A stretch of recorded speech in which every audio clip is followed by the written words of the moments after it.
সকালবেলা চান টান করে উঠে পুজো দিলাম, পুজো দিয়ে সকালবেলার খাবারটা খেয়ে গিয়েছিলাম বাজারে। তো চলো দেখাই বাজার থেকে কী কী আনলাম। প্রথমেই দেখো এখানে আছে একটা বিস্কুট এনেছি, ঘরে বিস্কুট ছিল না, এই বিস্কুটটা এনেছি। তারপরে এখানে এনেছি বাসমতি চাল, আজকে একটু ফ্রাইড রাইস করবো, ওই জন্য এখানে একটু বাসমতি চাল এনেছি। তারপরে এই যে এনেছি একটু কলা, কাঁঠালি কলা এনেছি। আর এনেছি এখানে হচ্ছে পেঁয়াজ আর শশা, একটু ফ্রাইড রাইসের সাথে একটু স্যালাড, আর চিকেনের সাথে স্যালাড না হলে ভালো লাগে না।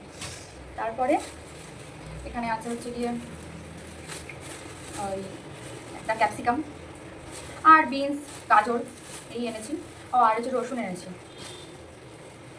আর এখানে আছে এই যে অনেকদিন পর একটু পেলাম গাঠি, যেটা খেতে আমার ভীষণ ভালো লাগে, চিংড়ি মাছ দিয়ে দারুণ লাগে এই গাঠি। এই যে এই গাঠিগুলো খুব ভালো লাগে। দেখো এখানে এনেছি বেশ কিছুটা গাঠি। আর একটা এনেছি গন্ধরাজ লেবু। এই গন্ধরাজ লেবু বাজারে এখন খুব সস্তা, আগে তো 12 টাকা 15 টাকা বিক্রি হতো, এখন এটা নিয়েছে 6 টাকা। কি সুন্দর গন্ধ। আর এনেছি চিকেন, যেটা ধুয়ে পরিষ্কার করে রেখে দিয়েছি। এবার এখন করবো রান্না। তো চলো আগে কাটাকুটিগুলো সেরে নিই।